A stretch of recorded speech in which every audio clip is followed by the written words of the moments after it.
This is your news bulletin from Power 102 Digital. It is Monday, the 16th of October, 2023. Good morning, Trinidad and Tobago. This is news to 6 a.m. on News Power Digital. The Water and Sewage Authority, WASA, has advised that from today, Monday, a 9-day planned shutdown for maintenance works will take place at the desalination plant in Point Lisas. WASA says it's been advised that the situation will last until October 24th. WASA said the shutdown will have a significant impact on its overall supply position in Trinidad and Tobago. The desalination plant provides 40 million gallons daily to WASA, which is used to supply the Point Lisas industrial estate, as well as augment supplies in areas of central and southwest Trinidad.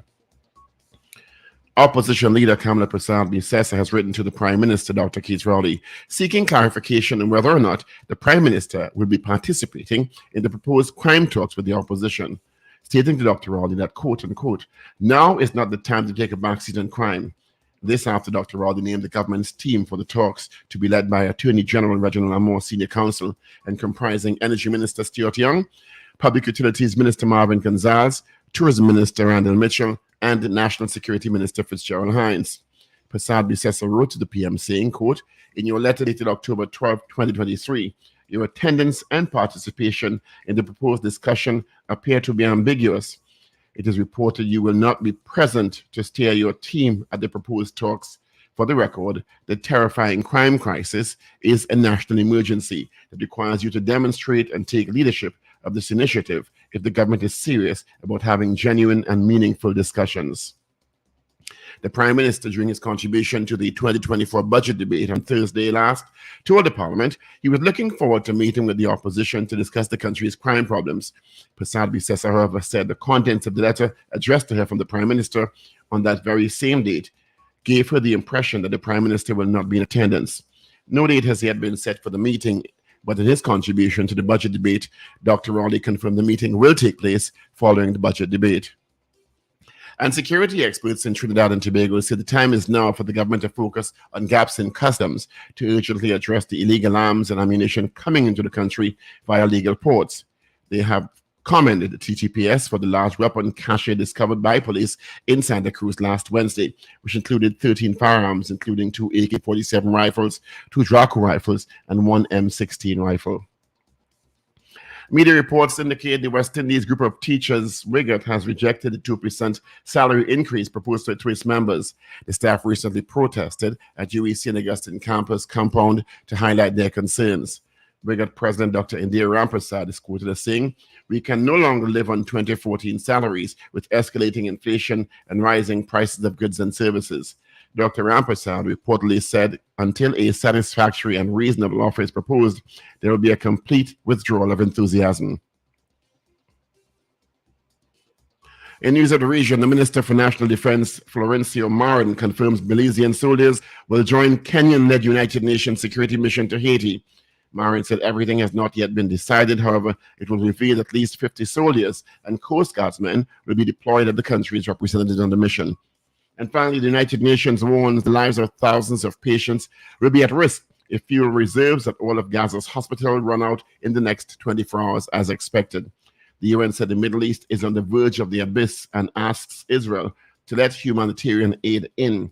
Conditions for people in Gaza are worsening with water, food, power, and medicines in scarce supply, and Israel has told 1.1 million Palestinians living in the north of Gaza to move south.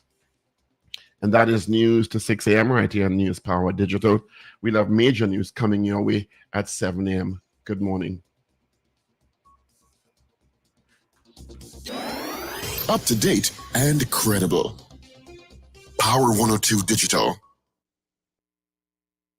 Well, good morning, Trinidad and Tobago. Good Monday morning to you. Thank you for joining us on this Power Breakfast Show for today, Monday, the 16th of October. I'm Paul Richards. Well, you know how it goes these days sometimes. Glad to have you with us. Steve is off today, so you're going to have some struggles with me in studio, as you are well aware. Anyway, thank you for joining us this Monday morning. Someone message me and let me know if you're hearing me loud and clear, please, or put it up on the YouTube comments. Let's say good morning to those of you already who have already sent messages on our YouTube stream. Oliver Man Warren, good morning. Wendy Ann James, good morning. Garth Celia, good morning. Edwin Marshall, have a great Monday yourself. Doreen Pierre, Reynald Holassie, that's DJ Ray. Trini in Boston, good morning. Anthony Tinto, good morning. Rary, always up and bright, good morning. Karen Yip Now, good morning. Thank you all for joining us. You'll need to send me a message. Right, so Marcy Rock says yes. Good morning, loud and clear. So which means I'm on the air. I'm not doing any nonsense as much this morning. Anyway, we expect the full team on this morning to get you through your Monday. Imagine October is halfway through already. Believe it or not. Yes, October is already halfway through. This year went by pretty quickly. I don't know where this year went, to be very honest. It's one of those things where I think this year just flew past. So much happened. I think we had a local government election this year, right? Yeah, we had a local government election this year. That may have accounted because of the campaign for local government elections kind of sent us into a tailspin. So what's happening in the news in Trinidad and Tobago? Well, Mrs. Basabi says I kind of picked up on what we picked up on last week when the Prime Minister sent out the letter to the leader of the opposition and named his team for the crime talks which are due between the government and the opposition. The Prime Minister named Minister of National Security Fitzgerald Hines, Tourism Minister Randall Mitchell, Energy Minister Stuart Young, Public Utilities Minister Marvin Gonzalez, and the government's chair for, I guess, the government's team is going to be the Attorney General, Reginald Amor, Senior Counsel. So that kind of gave the impression, well, if the Prime Minister said the AG is leading the government's team in the talks, that the Prime Minister is not going to be there, which kind of things that make you go, Because, I mean, the most critical thing facing the country right now is crime. Crime is on everybody's lips. Crime has the country basically paralyzed. I think the police have been doing a much better job in the last couple of months with the large arms and ammunition found last week, the laying of charges in the Heights of Guanapo horrible killing of those children and young people, the laying of charges to an individual against an individual in the Andrea Lala and her uncle horrible killing after that young girl went to report an assault or rape, and within 24 hours after, I think doing a ID parade identifying people, was murdered, which is really horrible. And I think the police, as I said, have been doing a pretty good job. They unearthed the meth lab in South Trinidad and have been making huge marijuana fines and cocaine busts and stuff. But even with all that, I mean, I think the murder rate is over 400. And if it continues on its current trend, we are easily going to go past the 604 or 605 that we saw last year, unfortunately. So I am hoping that that we don't get to that, and that we can stymie this trend of bloodshed, because I don't care what political affiliation you have. It cannot be a good thing that let me turn on the camera. Right, I forgot to turn on the camera. Doing so many things. It cannot be a good thing that this country is facing this level of criminal element. Good morning, Mr. Stephen. Morning, Paul. Good morning, Steve. Morning, Richard. And morning, listeners and viewers. Yeah. Oh, they're not here? Steve is not here. Okay. All right. So good morning, listeners and viewers. Where are you, Paul? You have a new background today. Yeah, I'm in the studio, actually. Oh, you're in studio? My background is much better than Steve's background. It is, huh? Steve is doing the dutiful son duty with his parents this morning. So Oh, okay. Yeah, Okay. he's taking his parents for their medical checkups. No, nothing to be alarmed about, just routine checkups, Routine. So he's Okay. doing his dutiful son duties this morning, All right. which he must Nicely. be commended for. Good morning, Miss Ingrid. Good morning, CPT Singh. So how are you, sir? Are you still outside? Yes, I am. You're well Yes, I am. enjoying yourself. I'm still in freezing cold New York. It's cold? It is cold. Oh my God. And I have to go there next month, Yeah. If it's Next cold month. now, Next better month prepare will be myself. worse. Yeah, da. And Saturday, it rained all day Saturday. All day. It's cold in New York already, but it's just October though. Yeah.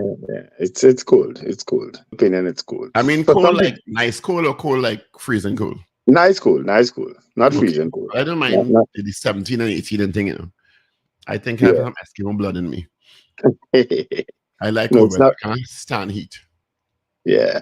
Yeah, I So was talking Friday. about just before you came on about Mhm. the crime talks, the proposed crime talks, and Oh, and the fact that the prime minister doesn't seem to be attending the crime talks.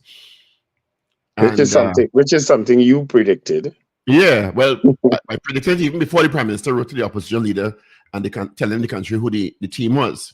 Yes. From the time I heard that Guy Griffith was going to be included in the opposition's teams, which I'm not sure, given the initial invitation, is permissible. Because I saw Guy Griffith also send out a long missive over the weekend Mm-hmm. talking about the prime minister not wanting to include critical experts and stakeholders because the prime minister, and I stand to be corrected, but my memory is usually pretty good on these things, invited Mrs. Prasad Bisetta to name 4 MPs. 4 parliamentarians, yes. Yeah, MPs, right? Yes. Yes. Guy Griffith is not an MP. Yes.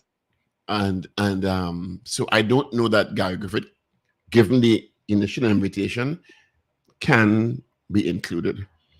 Right? Which Maybe is that should something be we the core also. question this morning. If critical stakeholders should be allowed to attend the meeting as part of either team. Yeah. Because I mean, I think though that Gary has a point because I read his long missive too. I didn't, but I think He he said has it to a everybody, point. so you know it's good. Yeah. I think he has a point though when he said, well, if it's just parliamentarians, this is something you could do in the parliament. If you all belong to the parliament, then this is something that could take place in the parliament. But as no. Well, true, yeah, that's what he said. Yeah, But that's what also he has a workaround, as I said last week. Mm-hmm. Somebody could get sick, people's get sick here. Well, And temporary senators can be appointed. yeah. Which So, is a way of including him. But which remember, is a way we of had all this including him. kind of discussion, that he could be brought in as a temporary senator and and be included in it. But And qualify as an MP. clearly, the prime minister read that plea and decided, you see me, let me stay out of this. Which is what I said last week. Yeah, you did say that. But, and I saw a lot of discussion about it over the weekend. And the main principle about these talks between the government and the opposition, because a lot of people are right, the government and the opposition have every sitting of the upper and lower houses to discuss crime if they want. Yeah. Yes. There's several mechanisms built in to the parliament where they could bring a motion on either side of urgent national importance in the upper house or the lower house. Yeah. Have it approved by the presiding officer and have it debated. But that's a different kind of format meeting where we sit down, manos opposite in a table. Yeah. In a closed setting and thrash out what we feel are the issues and how we feel we can move forward. That's a totally different mechanics and dynamic, right? Yeah.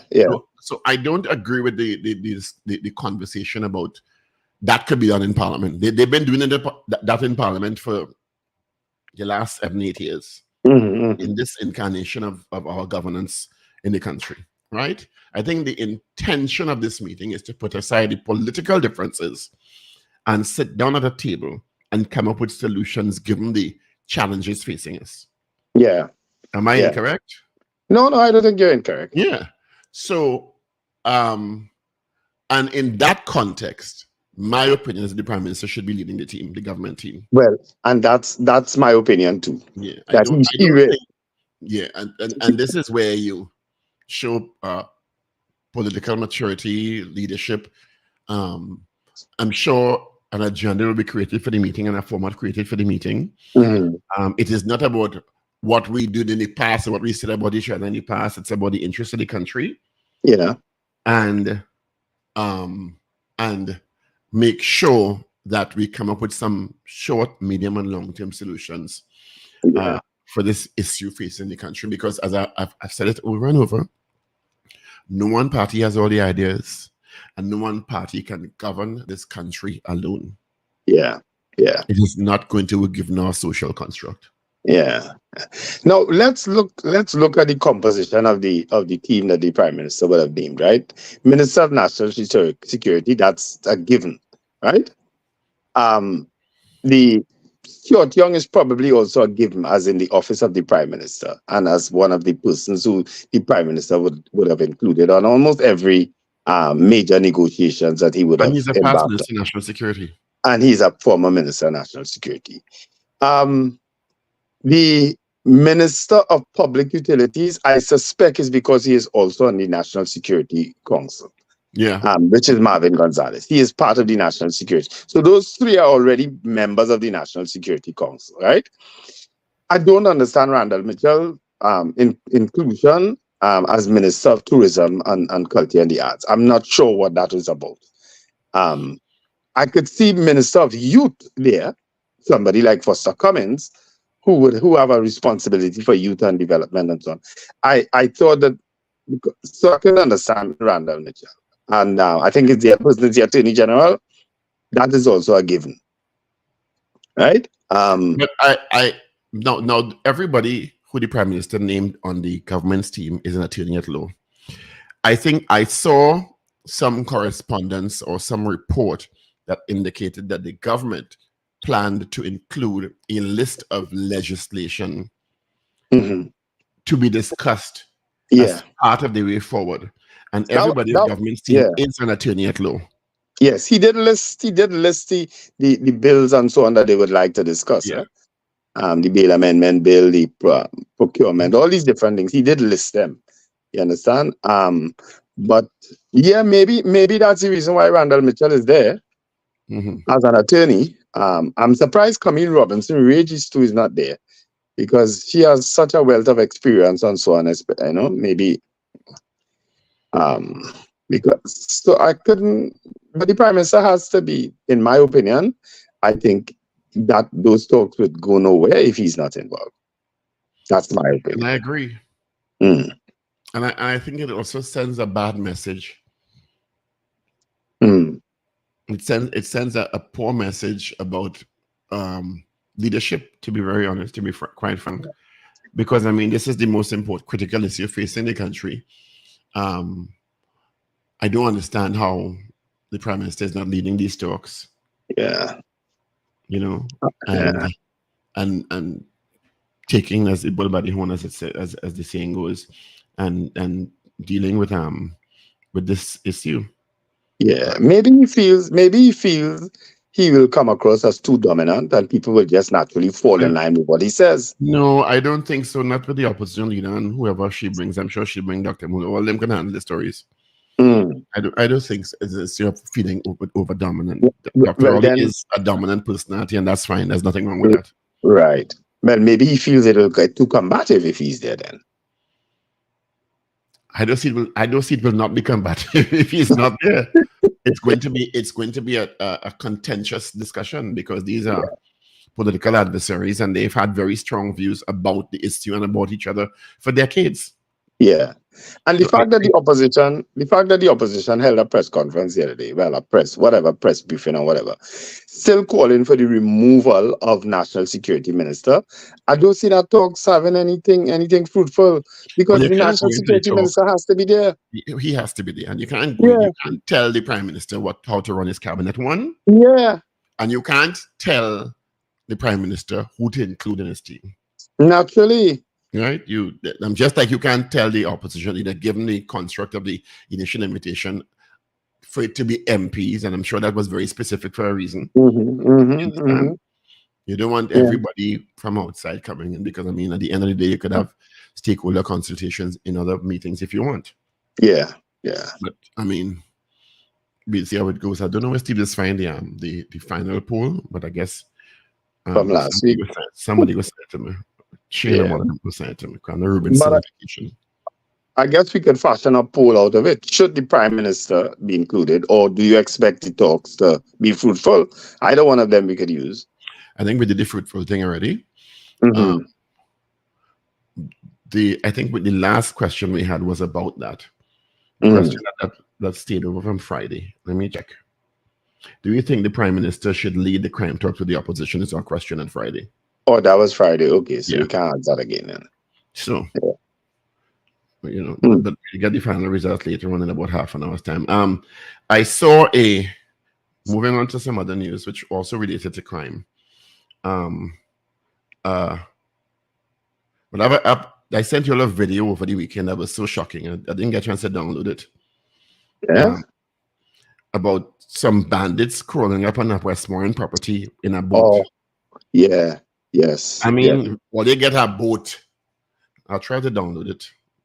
Yeah, this I morning saw that. to share it with the audience. I mean, before they go and catch some fish and sell the fish, Yeah, I saw that video. Was him they get a Daniel? I boat think shared it. to rob the people. Yeah. You know, and also I saw reports of another prison officer being shot at, Yes. not injured, Yes. right? And a police car coming under fire. We talk about that in a while, but the prison officer, several shots fired at another officer in Laventille. And I called or messaged the Commissioner of Prisons over the weekend to have him on this morning. So hopefully we'll get him on because he agreed just after 7 o'clock news. Okay. And he responded in a very strange way, which said one of the reported attacks was not what the report said, and the other one has some complications. Okay. So he trying to say not related to anything with him being a prison officer. It seems so. Mm-hmm. It seems so. So, Okay. you know, so I didn't want to go into it more on the chat and frighten him off before he decided he's coming on the interview. You understand? This morning. But I guess we'll investigate that later on this morning. Mm-hmm. So it was the strangest response to me, and it was like, okay, but, you know, yeah. Is he hinting that there's some domestic matter, some other domestic matter? Let me see. Let me. All right. Let me tell you. Hi. So my first message was, "Hi, Commissioner. This is Paul Richards. Hoping you're available and willing to do an interview tomorrow virtually on Power 12715. Radio attacks on prisons officers." That's what I sent first. The response: "Hi. Those were not attacks. One was an electrical fire to a vehicle, and the other is complicated and may not be prison related." So it was an attack? The man was shot at. He don't consider that an attack? Well, he may be saying that it's not in relation to what the other attacks in the past have been, where they are direct attacks on prisoners or criminal elements and prison officers. You understand? Well, then he can't use the words one was not an attack. Because it was an attack. It was an attack. It might not be driven by criminals in the prison, but it was an attack because the deputy commissioner, it was reported, his driver was shot and he fired back shots last week, not so? But Paul, you know, that story with that deputy commissioner keeps changing in the media. You know, I'm hearing now that the daughter was in the backseat of the car too, and that they shot back at the vehicle, and he may have shot somebody. You don't read all that over the last few days? Yes, all of that come out in the media over the last few days. Well, when you say it came out in the media, is it legitimate media or social media? Legitimate media. Okay, I didn't hear that. Yes, I read that online over the last couple of days. That he was actually either entering the vehicle or about to enter the vehicle or in the vehicle. His daughter was in the vehicle already, and he shot back at the man. Well, and he may have shot one. The initial story was that He was not. He was in the house. His driver Mm-hmm. was outside, and the assailants pulled up with the 2 cars and fired shots, and the driver shot back. Yeah. As the initial report, I didn't hear anything added to that, but you've No. added something else now. No, I read it. I read online where he's the person who shot at the guys on it. Well, we will ask the commissioner later on this morning. Yeah, the story kept changing in the media. Right, and as you referenced a while ago, police officers shot at brazenly by criminals on the new stretch of the highway. Yes, yes, yes. I saw that too. I don't know. It's crazy. Yeah, it's crazy. It is crazy. Because if that is a trend, then as I said, my concern the other day, which I didn't finish vocalized, my concern the other day is still valid, especially in light of that find in the forest after surveying a forest for 2 months, 2.5 months. This is what they tell the media. You tell the public in a press conference that you had a place under surveillance for 2.5 months and you didn't catch nobody. Which is really odd. Well, I'm not born yesterday. Sorry, TTPS. You cannot come to us, tell us you had a place under surveillance for 2.5 months. You trek 2.5 miles in the forest, okay?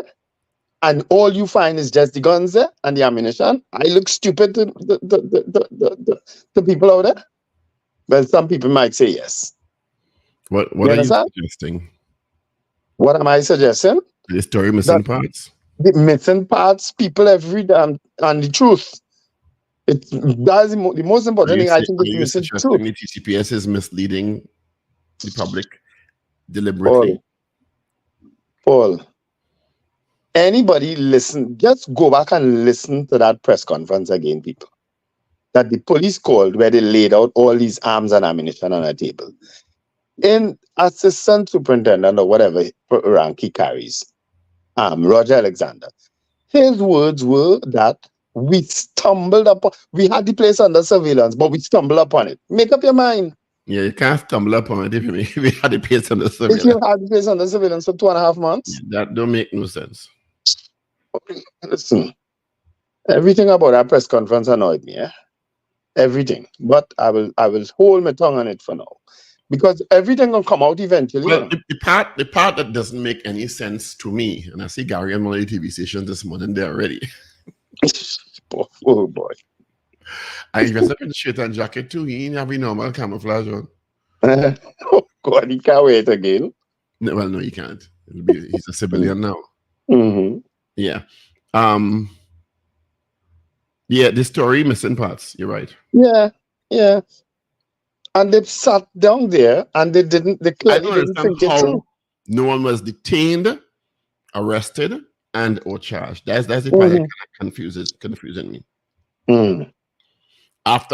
If you ran this thing, as you said last week, unless they see them coming and they run further into the bush. But if you had a place under surveillance 2.5 months, it means you would have seen people coming and going. Naturally.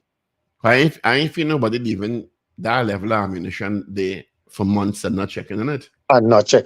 Exactly. Yeah, but the other more burning question to me is, what is the reason for this level of artillery? I had to call it artillery because I was voting.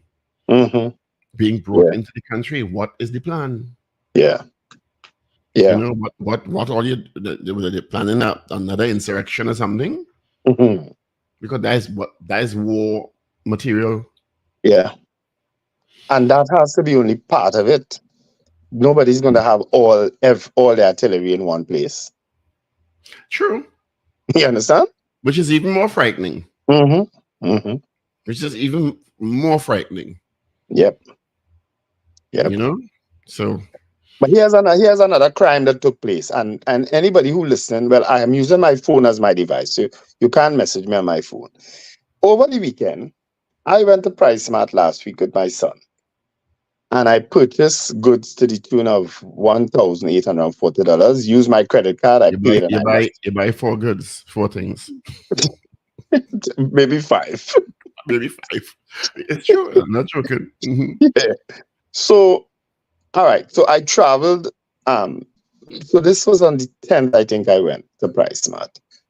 I traveled on the 12th. The money actually, when I looked at my online statement, I saw that the money came out on the 12th. But then I saw two more transactions coming out on my credit card from PriceSmart. A What? payment of a payment of $720 and a payment of $2,726. Wow. So two other payments came out directed to PriceSmart. And immediately after they came out, they were reversed. But guess what? They were reversed for less money. Because you know the bank don't give you back all your money when you think. So somehow or the other, PriceSmart was able to access money from my credit card, two more payments from my credit card. That That the bank is very scary. no, but it is very scary. But I screenshot the thing and say when I get back into the country, I will call the bank and find out what is this about, what happened there.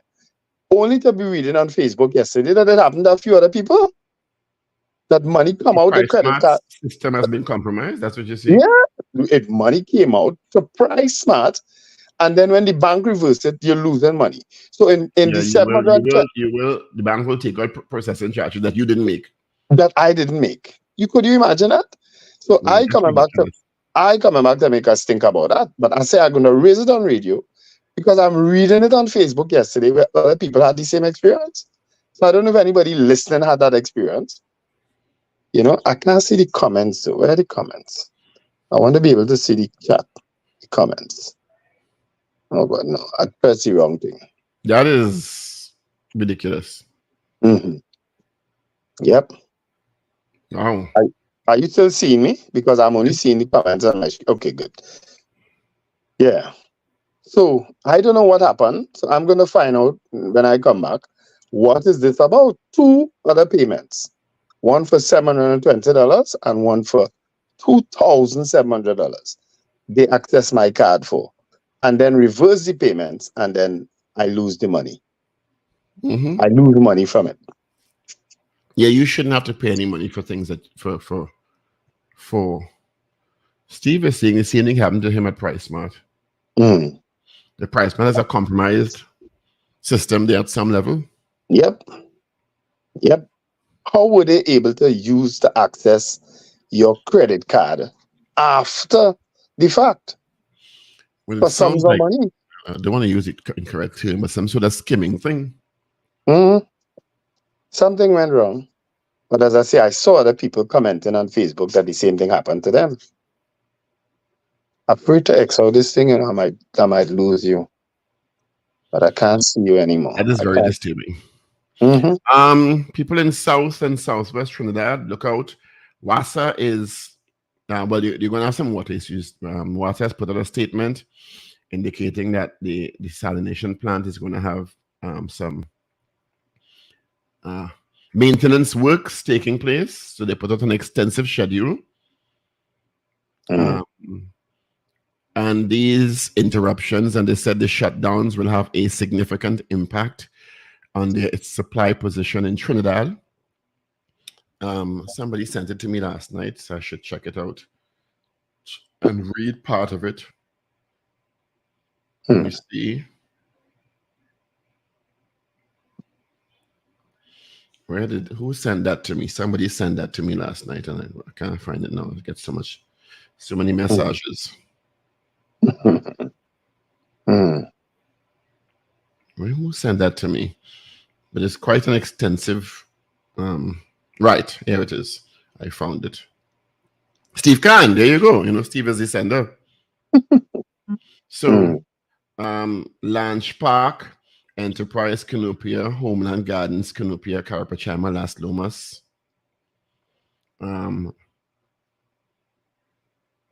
Caroni, St. Helena, Monroe Road, Hinkin, I don't know where that is, Charlieville, Carapo Valley, Chaguanas, Endeavor,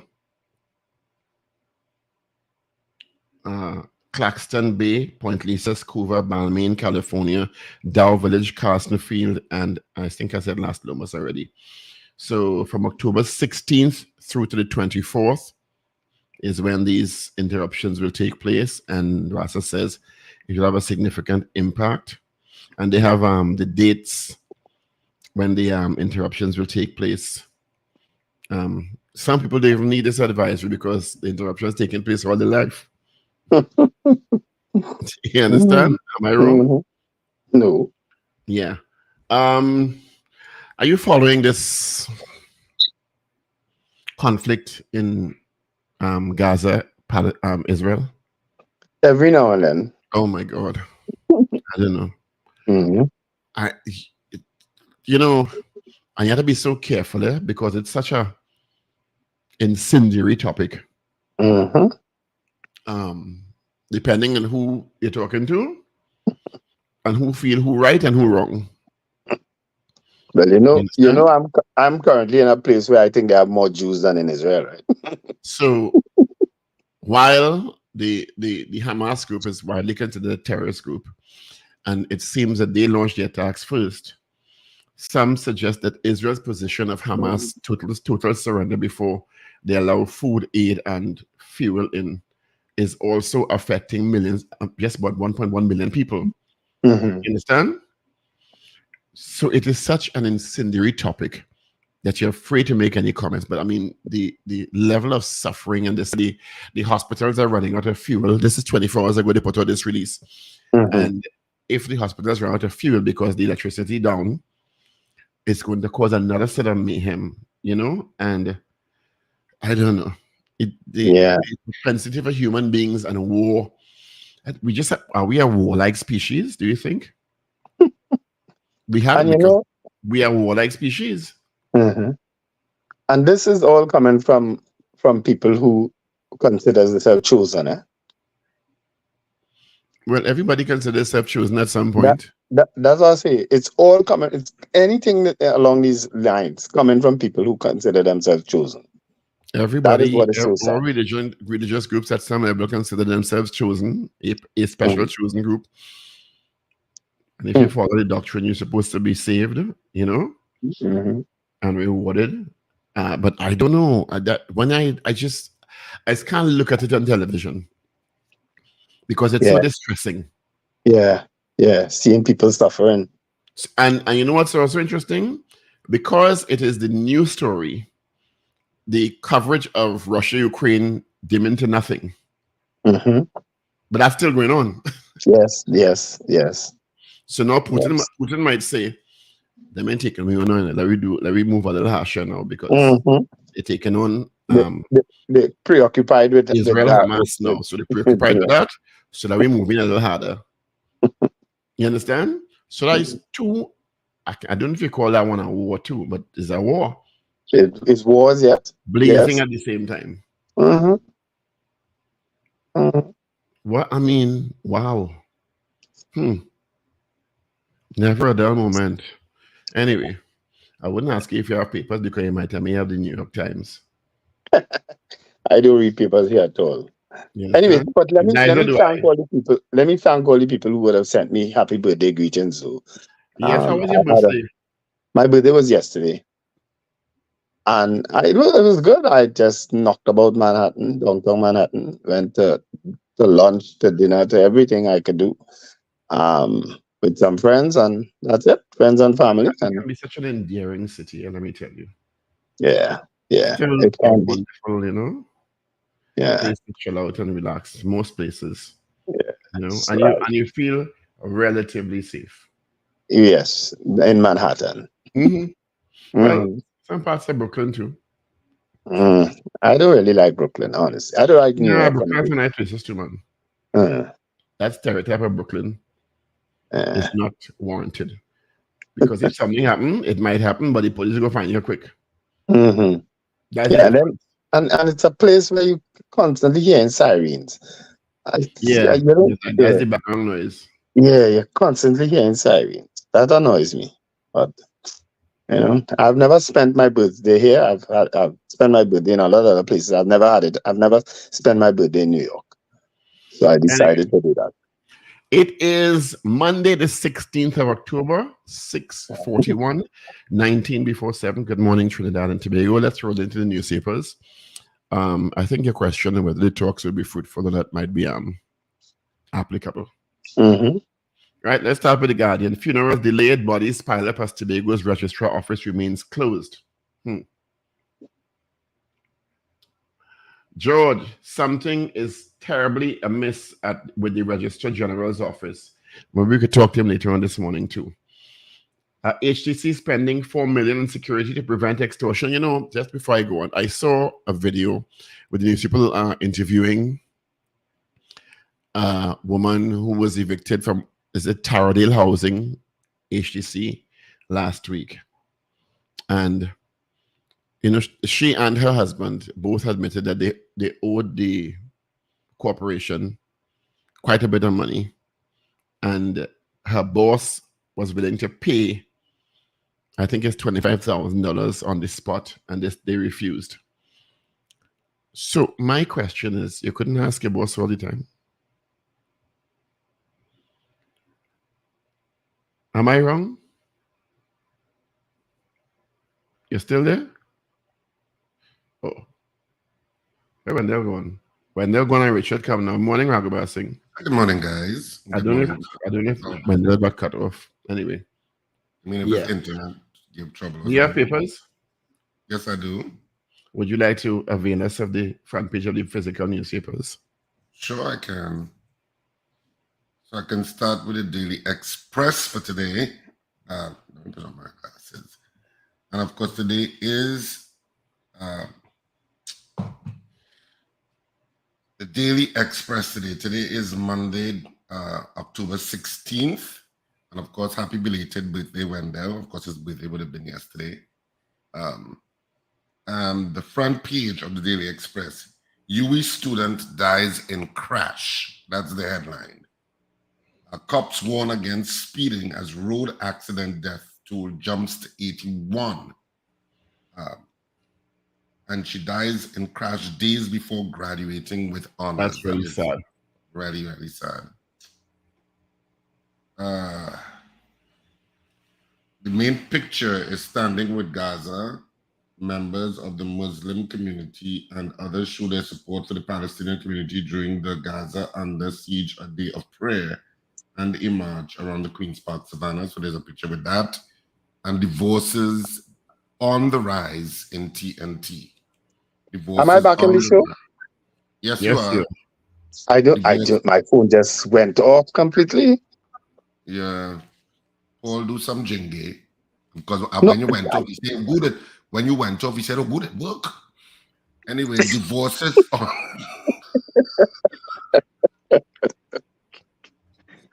My phone. You know, as an officer of the courts, you're sworn to uphold the truth and the law, right? You know that, right, Raghubar? You just pointed out why he's a successful lawyer there. Divorces on the behave yourself in TNT. And on the back page of the Daily Express, age is just a number. Bassarat defends Red Force selections. World beater Blackman is star of the month and Carter 5th in World Cup 50 fly. That's the front and the back page of the Daily Express.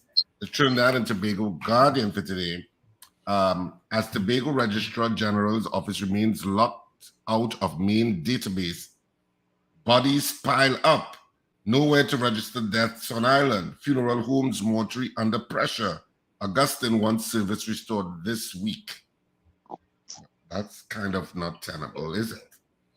And HDC spends $4 million on security at job sites, and homeless want government's help to come off the streets. Student dies in crash days before graduation. That's also on the front page. That's heartbreaking for parents, eh? Oh, God. I mean, Is it that somebody did a story interviewing homeless people? I have no clue.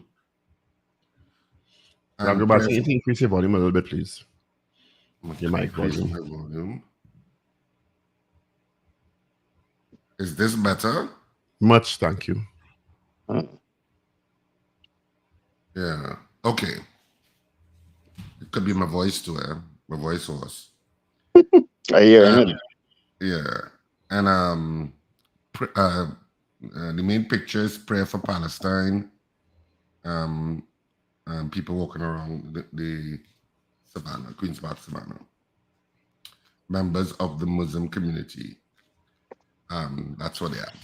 And on the back page of the Trinidad and Tobago Guardian, the Comramond Snares Bronze. I hope I'm saying that name correctly. And that's it for the front and the back page of the Guardian. And did Afghanistan beat England in a World Cup match? I saw somebody post. Send that to you. Yeah. For you later on. Wow. What else is new? I'm back in South Africa doing this World Cup. On the front page of the Newsday, Randall Stevens, Afghanistan beat England yesterday, and Sri Lanka is set to make a big score against Australia today.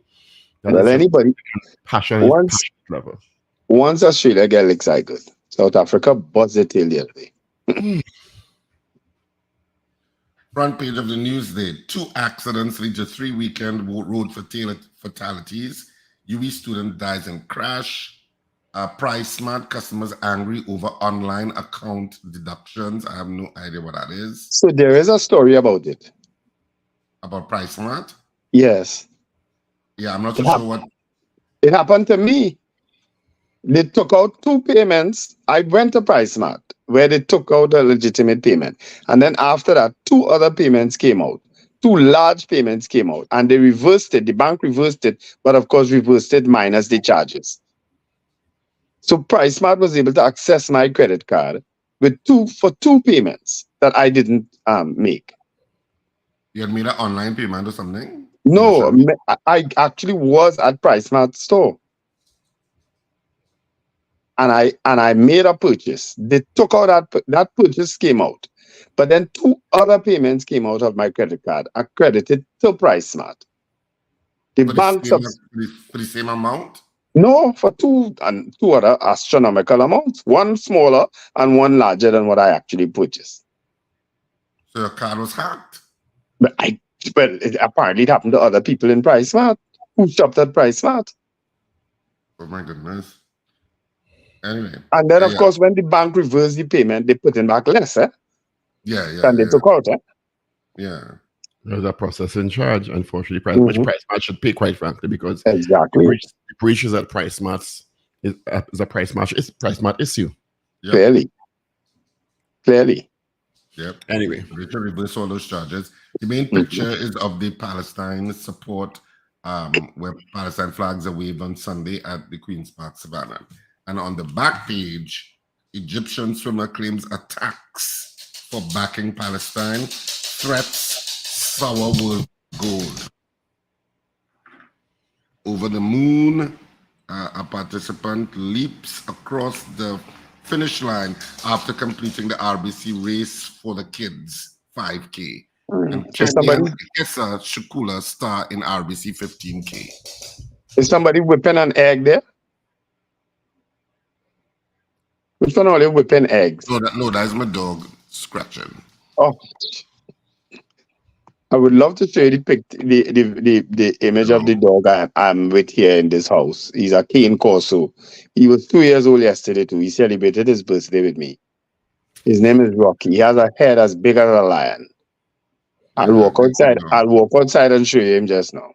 Yeah, that's a big dog. He's huge. Look, Paul face. He want to say something bad, you know. Yes. Well, I want to say somebody could jump on themselves and say I'm so insulting and offensive and that's all right. They're gonna say it anyway. They will say it anyway. I don't want to give them fuel for the fire. I know exactly you're gonna say it. Always insulting Wendell. Hey. I'll walk outside and show you the dog just now. I finally put his stuff in the car for you and you're not here. You did? Okay, good. I appreciate that. And somebody asked me for it yesterday. Oh, good, it's nice, boy. Give me a sit. No, if I do that, if I give you the nice trouble. They're mad or what? They know the special powers that have. You know that any and everybody could have that. Exactly. So you deserve that. So anyway, those are the front page stories in the papers today. for Monday, the 16th of October. What questions shall we go with, guys? We're running out of time. It is 9 before 7. Do you think the crime talks will bear fruit? Yeah, we'll go with that. Will result in recommendations that reduce crime, or let's be more specific. Is that okay? Is it on? Is it on? Yeah, well, But we don't. they didn't say it on. The opposition they have to announce a team. They have not announced a team as yet.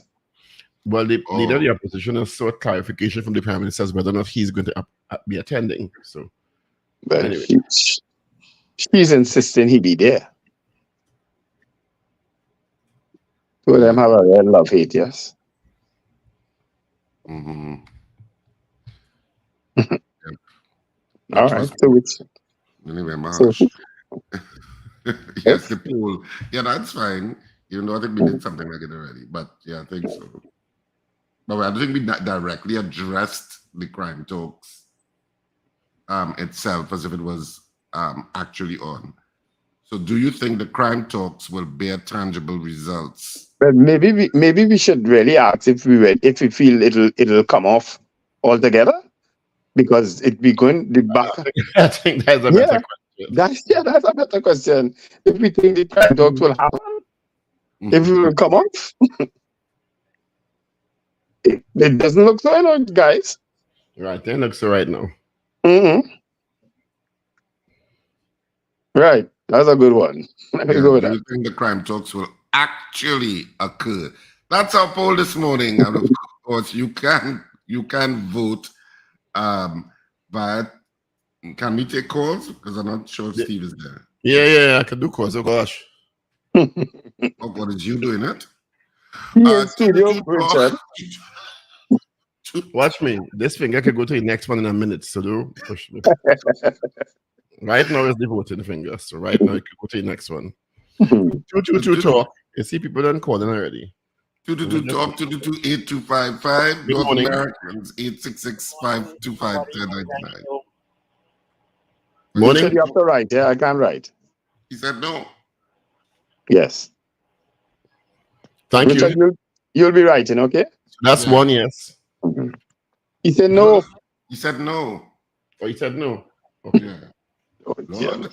That's why we had to deal with all morning. Yeah. Done. So let me go to the comment section. Did you all read about the comment section and who said good morning and all of that? Did you all do that? Yes, we did. Yeah, I think so. 222-8255, 612-8255, and now you know the rest of the numbers. Right. So concerned parents movement of TT. You saw that one. Good morning, Mr. Richards and Mr. Stephen. Great discussion. Winston Jones says no. Kenny in Harlem says no. Wayne B says no. Wayne B says happy belated birthday, Wendell. Yeah. Right? Good morning. Diego Martin says no, it will not occur. Thank you. Right. Miss Bonia West says no. Trini in Boston says yes.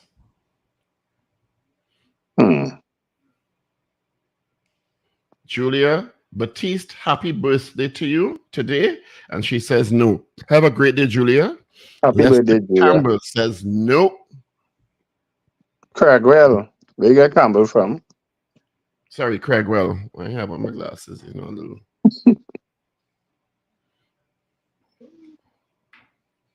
Karen Yip now says abstain. And Kazim Mohammed said no. All right, you all have those numbers now. Come on. Let's get some calls up in here. 222 talk 222-8255. North Americans 866-525-1099. Zena, it's time to wake up. Come. And Do you think the crime talks, these proposed crime talks between government, they even arguing about who wouldn't be in the talks before the talks start? I'm telling you. You understand? And who should be and who shouldn't be and who invited and who not. They argue about the talks before the talks start. So you can imagine when the talks actually start. If it does. Carol Guevara says no. Trinidad sweet, yes? If I tell you Trinidad sweet. If we sweet, we survey our place for a whole 2.5 months and ain't get nobody. but we stumble upon it. We That makes stumble sense. upon something we survey for 2.5 months. Only in Trinidad. 001 says no. Right. Good morning. Yeah, good morning. No. All right. That's completely point. No. He says no. Helen Prescott says no. Anon 001 says no. Good morning. Good Good morning. morning. No. Hello. Yes. I said no. Hello. All right. Yes. He said no. Good morning. Oh, he said no. Okay. All right. Yeah. Good morning.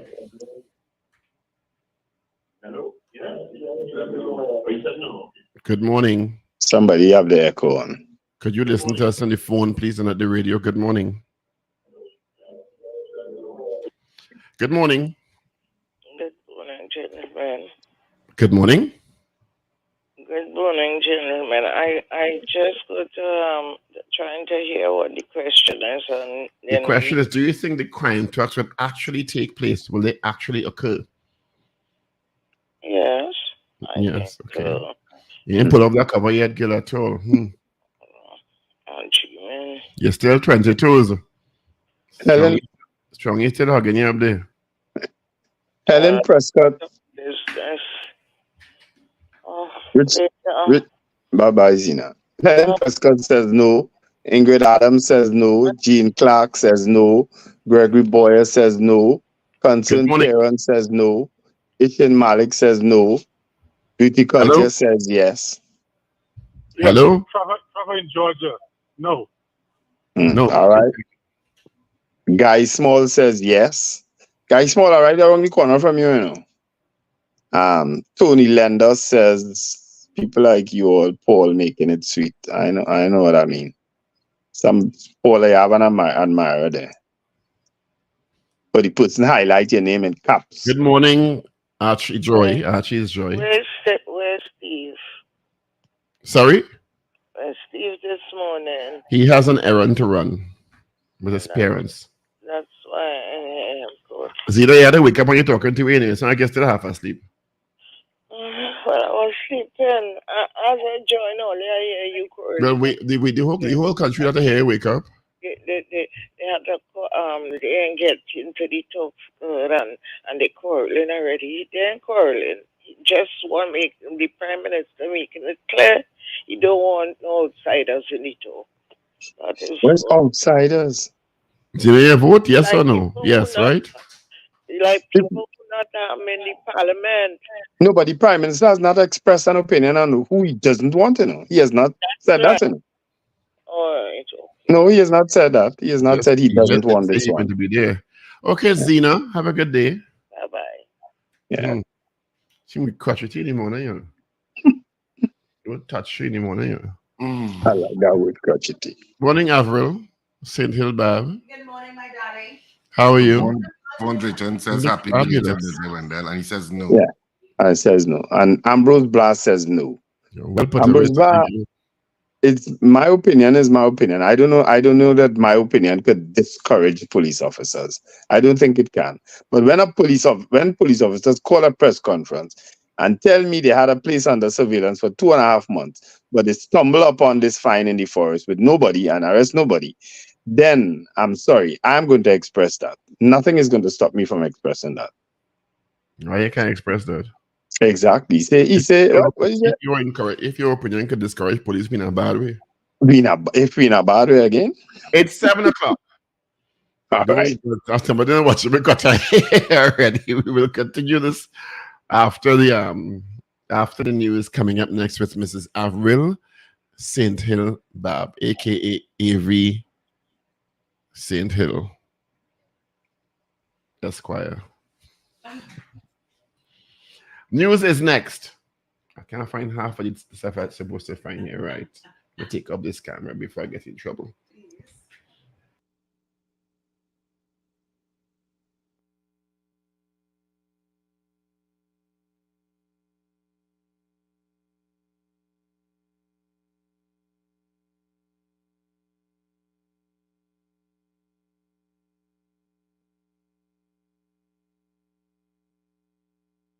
So while Avril is getting herself ready, good morning, everyone. Have a wonderful day. It's Monday. Please be careful on the roads when you're heading out of your home. Secure your homes properly. You smell nice, Gil. Thank you, baby. That's how you did. Mm. Believe that? My lashes long, Gil. You can't yourself. The eyelashes. You was going good all the time, though. My lashes dusting the console, Gil. You was going good all the time. You're supposed to do that already before, right? So you were on air. Yeah, but you cannot come around and do it and organize your stories here, right? Woo! I'm gonna tell you something. Right now, you're disrupting the whole scene here. Right? I can't leave that here because people go feel that we're off the air. So talk by the time. So I just supposed to talk, right? Yeah. Just keep talking. Yes. Okay, how was your weekend? It was good, and you saw yours. Okay, how was your daughter, your lovely daughter? She's better than me. She's right outside. Amen. I have to go and tell her hello. Yeah. She blink twice. Blink twice if she's feeling threatened and unsafe. Every time I to tell You know, it's only a 7-minute newscast, right? I'm still actually It is time for the news. Move, please. Move on time, please, and thank you.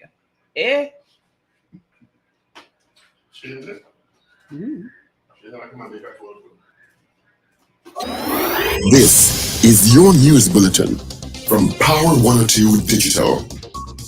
These are your news headlines to 7 o'clock. The Islamic Missionaries Guild of the Caribbean and South America calls for peace between Israel and Hamas. Opposition Senator Wade Mark tells the government, if you have evidence surrounding the Point 14 highway project, take action.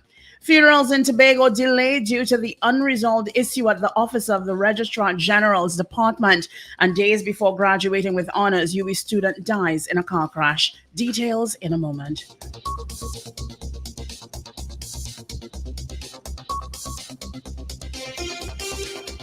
This is news to 7 o'clock on Power 102 Digital. I'm Avril Sintel Bab. Good morning. The Islamic Missionaries Guild of the Caribbean and South America is calling for peace between Israel and Hamas, which have engaged in attacks against each other. Members of the Muslim community staged a march around the Queen's Park Savannah in Port of Spain on Sunday. Abrar Ali of the Islamic Scholars Network told the media the march was about defending what is right and even speaking out against violence done locally. Everything affects others. The reality of Muslims standing up right now is because when it comes to Aqsa and when it comes to Palestine, that is part of our core and our individualism. Every single one of us is connected to Palestine greatly, and we will definitely always show our love and solidarity for that blessed and that sacred place called Al-Aqsa. And that's why whenever these things come up, without doubt, we will stand against it. That does not undermine that we are against all the crime that takes place locally, and we will openly stand up against anyone who is doing injustice to others. Opposition Senator Wade Mark has told the government, if you have evidence, take action. This is in relation to concerns raised by the Prime Minister surrounding the Point 14 highway project, which started in 2011. Speaking at the opening of the Solomon Huchoy Highway extension to Port of Spain on Saturday, Prime Minister Dr. Keith Rowley said the UNC took out a clause in the project which left the Brazilian firm OAS with legal argument, which is still before the court. The project faced numerous delays over its construction. This project was evaluated and decisions taken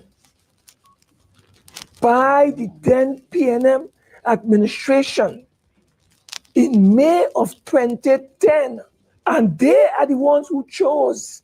May I remind? Because of what the UNC did in taking out the clause, leaving OS with a legal argument that there is no clause binding us to give up these bonds, the matter is still in the court. However, speaking at a news briefing on Sunday, Opposition Senator Wade Mark said the project was evaluated by the PNM administration, which took the decision to choose the firm for Package 3 of the project. This project was evaluated and decisions taken by the then PNM administration in May of 2010, and they are the ones who chose. May I remind you, the company called OAS as the preferred respondent for the contract for package 3. Works and Transport Minister Rohan Sinanan sought to clear the air on matters relating to the history behind the project. That tender closed in May 7th, 2010, under People's National Movement government. That year, we had an election. When the tender was closed, there was an identified bidder, which was OAS. They were the identified bidder on the project. But on hindsight, the bid price came in higher than the engineer's estimate. A decision was taken that they will shelve this project until after the elections because they need to negotiate with the contractor, which is what we do now. From today, a 9-day planned shutdown for maintenance works will take place at the desalination facility in Point Lisas. The Water and Sewerage Authority says it has been advised of the situation, which will last until October 24th. WASA said the shutdown will have a significant impact on its overall supply position in Trinidad. The desalination plant provides 40 million gallons daily to WASA, which is used to supply the Point Lisas industrial estate, as well as augment the supply to areas in central and south Trinidad. In order to mitigate the effects of this supply shortfall on its operations, WASA said it has implemented redistribution of supply from the Caroni and the Vet water treatment plants. They implemented a temporary supply schedule, ensured capacity storage at critical service reservoirs, increased water trucking capacity, place special emphasis and arrangements to supply schools, health institutions, homes for age and other special needs organizations, and accelerated response to leak repair. For the past 2 weeks, funerals in Tobago have been delayed. According to reports, in many cases, they have been halted as dead bodies have been piling up at funeral homes. Persons have been leaving the bodies of their dear loved ones at the hospital's mortuary in a bid to avoid paying storage fees to funeral homes. The situation continues to worsen due to the unresolved issue involving the shutdown of operations at the Office of the Registrar General's Department in Tobago, which has been preventing people on the island from accessing death certificates, which are critical to arranging funerals and burying the dead. On Friday, Chief Secretary Farley Augustine revealed that the island's Registrar General officials have been unable to access the system, and so the processing of civil, death and birth certificates, land and company documents have halted. As a result, relatives of the deceased and officials from Tobago's general or funeral homes are among those feeling the pressure. Over the weekend, funeral home owners said customers have not been able to properly plan funeral arrangements because of the uncertainty of traveling to Trinidad to obtain death certificates and return to Tobago. You are listening to news on Power 102 Digital 212, or rather 7 o'clock. Just days before she was due to graduate from the University of the West Indies with honors, a 22-year-old woman was killed in an accident on the South Trunk Road in La Romaine on Sunday or Saturday night. Carissa Maria Mary Dowrich of St. Vincent Street in San Fernando died inside a Honda Fit vehicle that was attempting to merge onto the southern lane of the South Trunk Road. A police report on the collision stated that at around 11:31 p.m. on Saturday, a white Isuzu D-Max driven by a Pfizer van had been traveling south along the South Trunk Road. On reaching the traffic light situated at Alex Street, the report states the Honda in which Carissa had been seated exited the street on its western side. As a result, police said the Isuzu D-Max made contact with the left side of the Honda, causing both vehicles to lose control, and both collided with metal barriers at the side of the roadway. 2 passengers inside the Isuzu D-Max sustained injuries and were taken to the San Fernando General Hospital via emergency services. A woman, 22-year-old Dana Corby, and an unidentified man in the Honda were taken to hospital. Carissa was found in the driver's seat of the Honda, though police have not determined if she had been driving at the time. Police said the driver of the Isuzu D-Max has been warned of intended prosecution. Well, finally, here is weather news for the period today till midnight. Trinidad and Tobago, mostly hot and sunny conditions are expected, despite brief showers at times. There's also the low chance of the isolated afternoon heavy shower or thunderstorm favoring western coastal areas of Trinidad. Tonight will be cloudy with a few showers. Gusty winds and street or flash flooding may accompany heavy showers or thunderstorms. There is a hot spell alert at the yellow level that is in effect until 4 p.m. today. Look out for a forecast maximum temperature of 34 degrees Celsius at Piarco International Airport and 33 degrees Celsius at Crown Point in Tobago. Recapping your headlines at 7 o'clock, the Islamic Missionaries Guild of the Caribbean and South America is calling for peace between Israel and Hamas. Opposition Senator Wade Mark tells the government, if you have evidence surrounding the Point Fortin Highway project, take action. Funerals in Tobago delayed due to the unresolved issue at the Office of Registrar General's Department, and days before graduating with honors, UE student dies in a car crash. I'm Avril Sintel Bob. That was News 7 o'clock on Power 102 Digital. Look out for more news in detail at 12 noon today and an update coming up at 8 o'clock this morning. For more details, log on to power102fm.com. Up to date and credible. Power 102 Digital.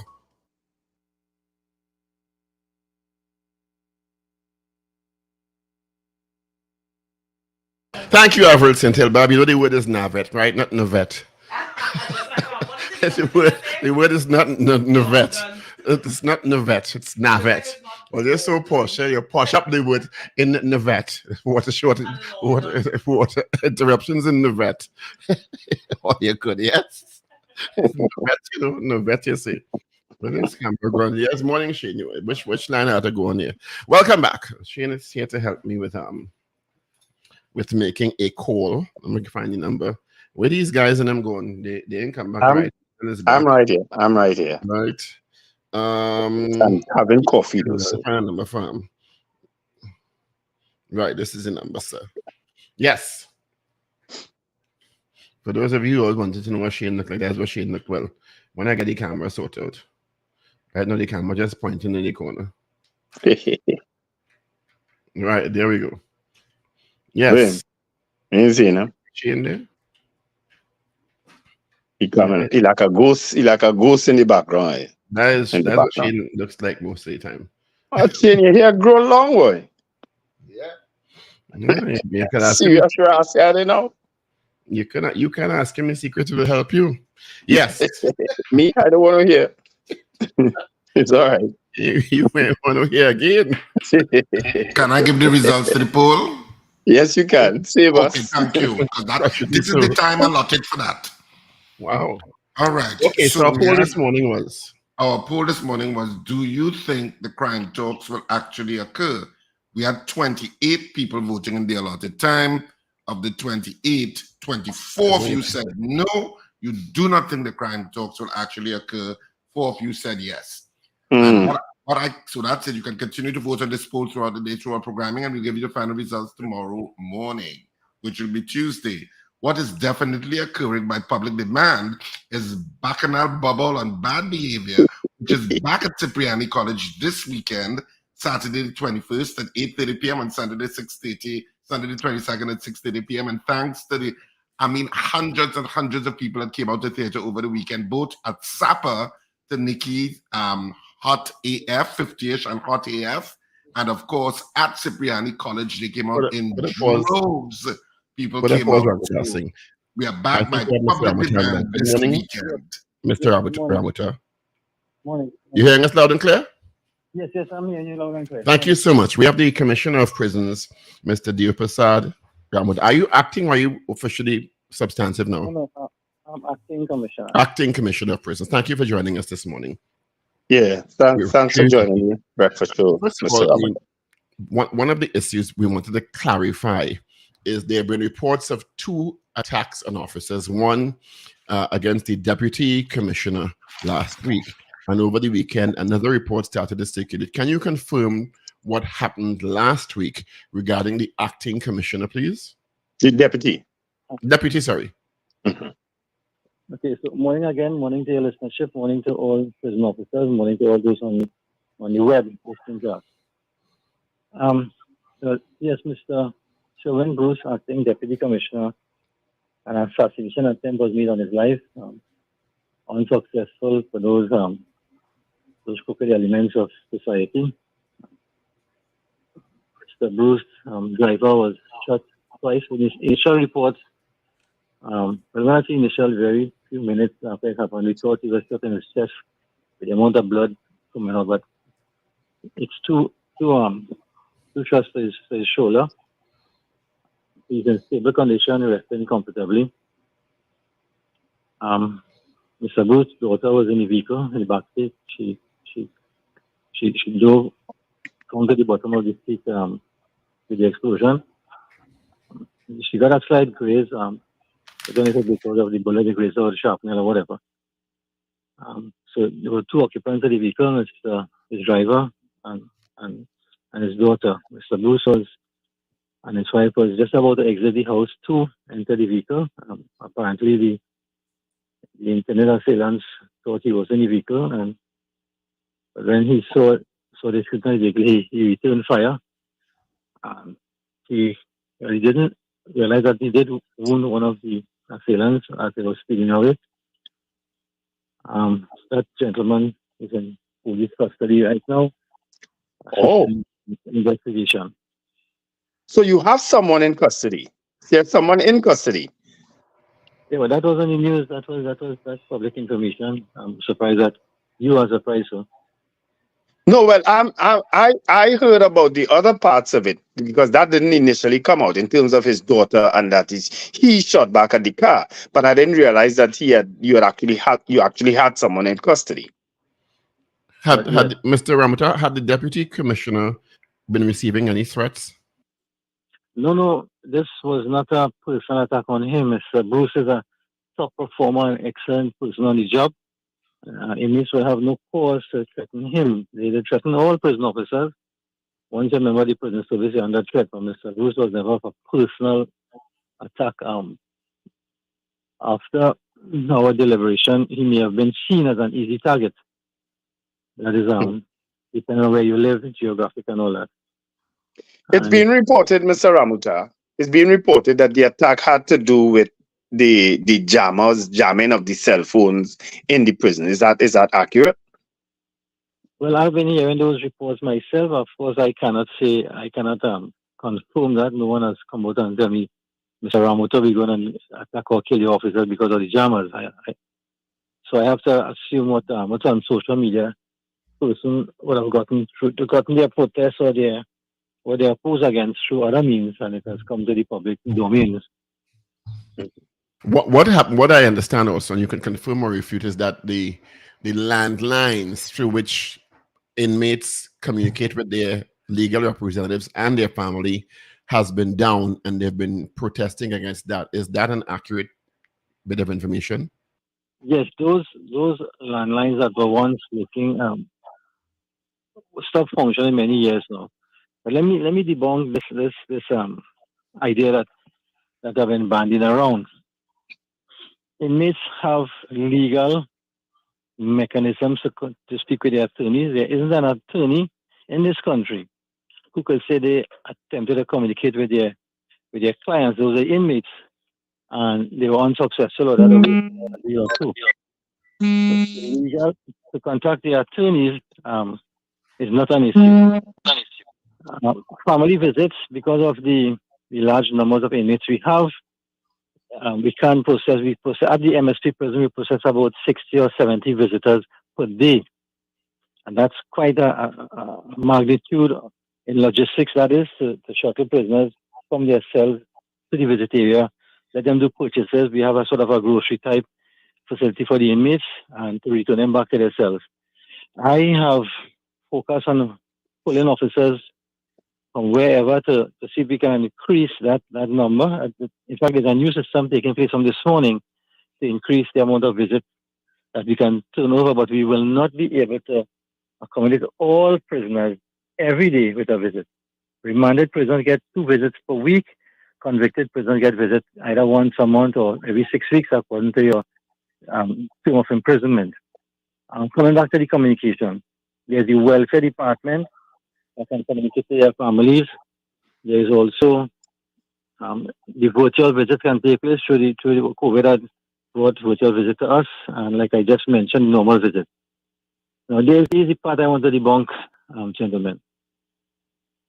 But are there any other issues that the inmates would have been protesting about that you can share with us at this time? You spoke about the issue related to the amount of visitors that can be processed given the large number of remanded persons in particular.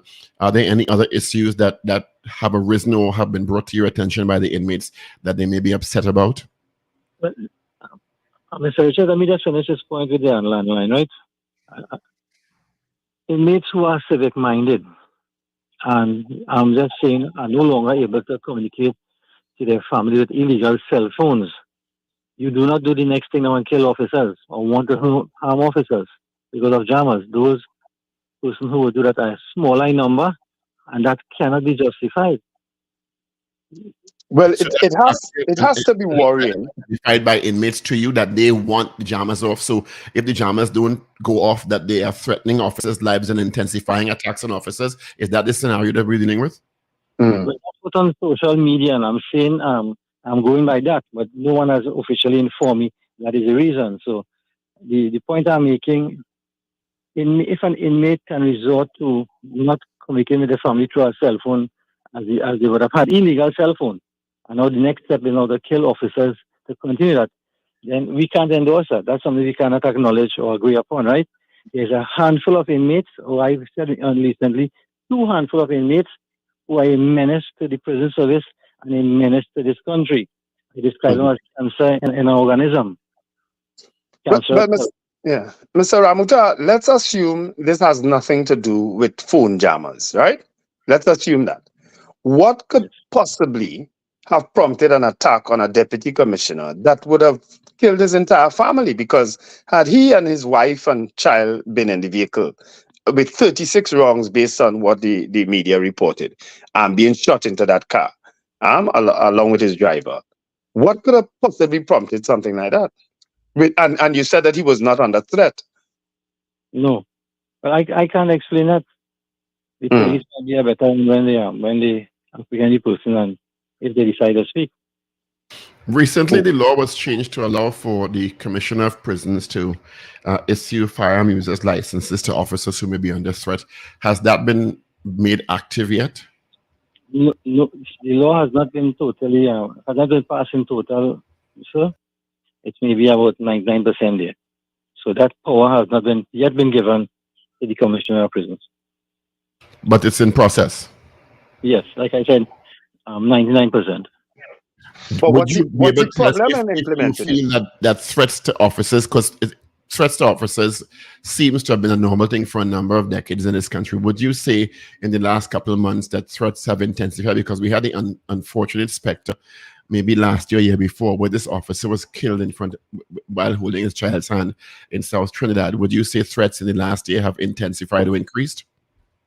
No, because have been decreased. I want to use the word boasting about there's less tension between officers and inmates for this last year and a half. The rehabilitative work, the family visits that we engage in would have reduced tension and has inmates seen prison of the less as an enemy. We are the person who interface with the inmates and we receive the brunt of their frustration. They have many complaints about judiciary. They have complaints about not getting a fair treatment. They're just naturally being incarcerated is an issue. The officers are the first one that they interface with, and unfortunately, we face the brunt of that. You mentioned earlier on that there is a handful or two of miscreants who are agitating, who are at the source of these potential attacks. Yes. I'm presuming that if you identify as a handful of them, you know who they are? Yes, I can speculate who they are, yes. Is there a particular course of action you prefer would happen with these that may be able to reduce or eliminate the threat that they seem to be posing? Well, quite frankly, the JAMA is supposed to address that situation. So we come back to the issue of the jammers may be the source of why they're upset and doing what they're doing. It's a good speculation, yes, we can say that. Well, you just said the jammers are supposed to be taking care of that. Is it that calls are still getting through from inside the prison walls? Because that's what that statement implies to me. Do you think the jammers are effective? The jammers has not been fully incorporated as yet. They're still in the installation phase, testing and all that. So yes, I suppose there will be pockets of breaches where it may still be happening. After all these years, because to my recollection, I remember being part of that debate, the jammers are not fully operational yet. That's what you're saying? No, I'm saying that what was there before was an outdated system. And now there's something new and up to date to meet the challenges. So would you, as acting commissioner, do you think that illegal calls are still being made from behind prison walls, or illegal communications, let me say, because it's not only calls, sometimes it's WhatsApp messages, etc.? Well, I'm seeing it has been significantly reduced. I wouldn't doubt that there are some areas that may still be vulnerable. I would not have the technical information. The contractors who are doing the installation would know exactly where, and they would give me an update of Mr. Ramuta, you said earlier on that there are a handful of miscreants in terms of prisoners who might be creating problems. What about the prison officers who are complicit with these handful of miscreants? Is anything being done about them, or are you aware of any prisons officers who may be complicit? Of course, there are crooked officers. You all in the media would know that we would have arrested about 7 or 8 officers for the past year. My beef, gentlemen, and to the nation is that when, together with the police and other stakeholders, that we do sting operation and apprehend crooked prison officers red-handed coming into the prison with contraband, cigarettes, marijuana, cell phone, you have it. When they, with the very said day, they receive bail and back out on the streets. And they receive very minuscule amount of bail. It's easy for them to access. Sometimes it's what you call own bail or sign bail. But are they back at work? Are they back at work in the prison system? No, but they go on suspension. Mm-hmm. We have officers just recently, about 3 weeks ago, back to back, meaning one after the other. Officers went to court, and because of the no appearance of the police complainant, the matters were dismissed. That is really upsetting to me. A lot of hard work goes into this. And because of something very minor that can be dealt with, the matters were dismissed. And they are in court. Would you be able to tell us which of the installations is your main concern? Because you have Port of Spain, you have Golden Grove, and you have maximum security. Which of these installations, if it's one or maybe it's more than one, would you say these miscreants, as you described them, this handful, repose? Which is the one that poses the most threats? Well, first of all, Mr. Richard, I don't want to come across like the expert or the key or the main stakeholder with installation of jammers. This is a state endeavor, and there are other stakeholders who are involved in installing the jammers in the prison. We are just the end user or the beneficiary, so to speak. All prisons are vulnerable. Of course, Golden Grove is a minimum security prison. MSP is a maximum security prison. Port of Spain is a maximum security prison. The remand prison is maximum also. What does that mean, Golden Grove is a minimum security prison? What does that mean? Okay, so we have inmates here who charge for minor offenses, and they have short sentences, and they are used in the estate, in agriculture, maintenance work, construction, you name it. Every trade that you have outside there, we have it in prison, and that's where our main workforce is located, where we attempt to be self-sufficient in almost everything. So those inmates are allowed to go out and out gangs and work outside the prison, come back in, and so that's what minimum security means. There is a remand prison inside of the Golden Grove that's a maximum security. They are not allowed to come outside. Similarly to the MSP, where there will see stronger, more robust walls. My question earlier on wasn't about the jammers. It was about where, if you can share with us, you feel the most troublemakers are housed. At the MSP. At maximum security. Yes. So that's the source of most of the troublesome prisoners, the ones who may be calling these hits or calling these jobs from inside the prison walls. That can be a good speculation. The issue, I know, Mr. Ramuta, sorry, there was another attack on a prisons officer. You care to shed any light on that one, subsequent to this one, the shooting? Okay. That is still under police investigation, but thus far, it has not revealed any relation to being a prison officer. It may be a private matter, but it's still being investigated. Okay, is he on duty still? Is that prisons officer on duty still? I would assume so. Over the weekend, the shift that the officer works, he doesn't have to be on duty. So nothing untoward to prevent him from being on duty. All right. Is there anything you'd like to share with us at this time? I want to let the country know that the prison service will remain functioning, even though there's an attempt to have officers running scared. We are not. We will continue to do our job to the best of our ability. And other than this situation happened with Mr. Bruce, the prison was doing remarkably well. And we will overcome this, and we will be strong and vigilant and continue doing this job of security and rehabilitation.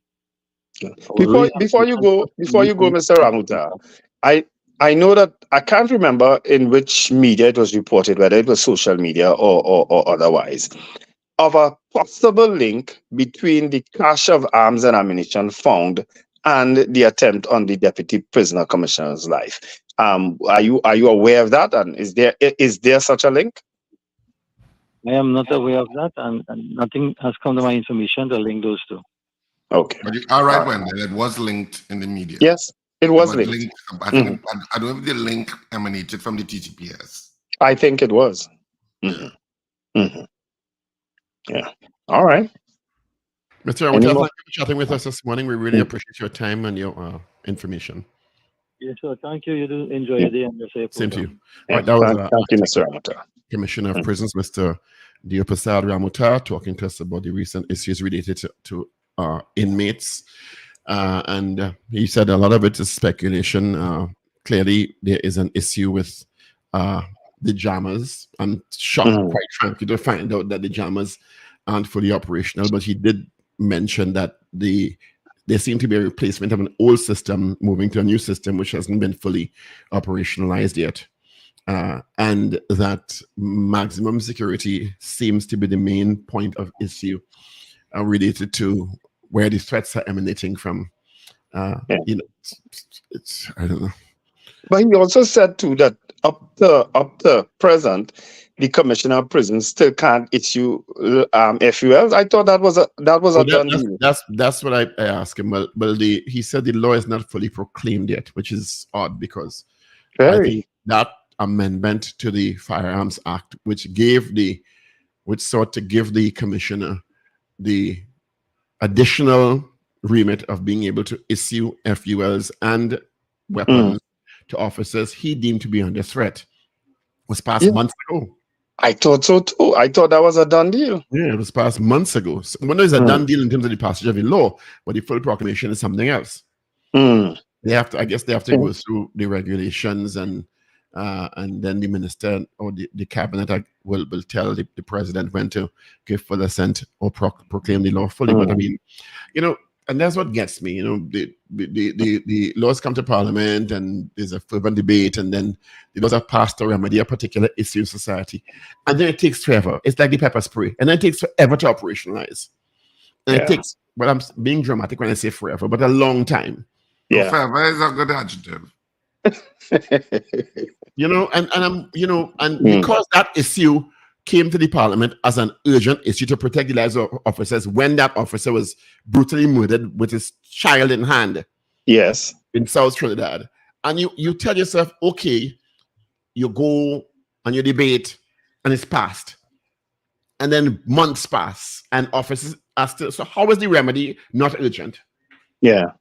I'm confused. It's the same thing with the pepper spray. Andrea Barrett, the other young woman from Sanwo, brutally murdered. Pepper spray legislation comes to parliament, it's passed, and it takes forever to be operationalized. And in addition to being operationalized, is jumping through hoops to get it. Yeah. And it's almost like public relations. But I think you all need to have a JSC called the Proclamation Committee. That anytime I don't know if you're joking about that, but there has been a suggestion, as there is in the UK, to have a particular joint select committee, not only look at how fast these laws that are passed are operationalized, but also to monitor if they're being as effective as they are envisioned. Right, there's a Proclamation committee in the UK that does that they don't just presume because the law passed in the parliament that it's being operationalized effectively or efficiently, and while it's being, even when it's fully proclaimed, is it working as it's envisioned, so that amendments may be brought back to the parliament. Just so that actually is a recommendation that has been put on the table. Yeah, because I think it would be helpful. You could call it the Proclamation and Impact Committee. Pick. I'll give you the name. It's not for me to approve the name, sir. Powers you think I have, I don't. Anyway, we could open the phone lines. I see the lines are heating up. Good morning. Welcome to the Power Breakfast Show. Good morning, Paul. Well, if I are doing good this morning, technically. You're doing excellent. I think you are. I think you are. I improve. Validate. Somebody please validate him. And another thing I'd like to mention is the I don't know if all you remember no, you all wouldn't remember because you all spoke about it already. The declaration form, right? That was spoken about in our budget, and everybody. Let me tell you something. Everybody think, and yeah, that's going to happen just now. It has been probably like maybe 4 years since that has been. Was that the pepper spray? I take 4 planes last week. 4. And the only time I get one of them in my hand is when I come back to Trinidad. Anytime I get it, the only place it does get up is when they're coming back to you. It's like, for what? Yes. What is the point of it? Yeah, I don't even know. We are. I think it's to give immigration something to do. You mean the forms all they're talking about? Yes. Yeah. It's for work for it's to give immigration something to do. Yeah. Because you're right. Are you right. bringing illegal drugs into the country? Yeah, you're right. They said they were doing away with that form, and yet you're still saddled with it. You take too long to implement anything, and when you say, "Oh, implementation," politicians just get sensitive. Give me a break. Things being spoken about in public forums, and it never materializes. The pepper spray is one. The declaration form is another one. The widening of the Rice Road. Remember that I spoke about that? Yes, a 3rd lane was supposed to have been put. A 3rd lane in Rice Road. You know what they're doing now on Rice Road? Casting the sidewalk. Yes, I saw that. And wide, where people hardly walking. Wide. Sidewalk about 5 or 6 feet wide. And people hardly walk there. I saw that, Lincoln, and I said, why are they doing that? Correct. But when you hear things, you have to use your common sense rather than people blow shell and yay and chant and say, but wait now, you're telling me foolishness, man. There's no way to find the Rice Road. But we like to be fed BS. We so partisan. We hear garbage.